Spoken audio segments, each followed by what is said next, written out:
بسم الله الرحمن الرحیم. د رمضان المبارک په حواله سره بل اهم مسله ذکر کوو چې ایغه تعلق پان سره ده.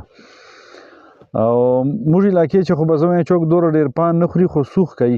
دا خبره زده کو مختلفې مسلې به تراجی دا مخبله کتلې ده چې نسوار کو مو مې رکنا کانه کې مترادف ہے چې بعضې شیان چې خولې ته واچې خلک وایي ویې خواړه او بعضې شیان تیرول سي نو نسوار خو تیریږي نه کنه نو خولې چشدول دا یې د خوړنو په مثل دې سره روزه ماتیږي. دا خبره ښه کنفرم اول زده کو. بله دا ده چې پان په حواله سره پانې خولې چې خولې ته اچولی ده اوس دا ته توده څه هلې په سهار سلی ده. اوس داسې به وي چې که چیرې پانې خولې چې ویري درې کړی نه وي بیا به د روزه ماتوي. دا داسې ده لکه مړی دی خوري.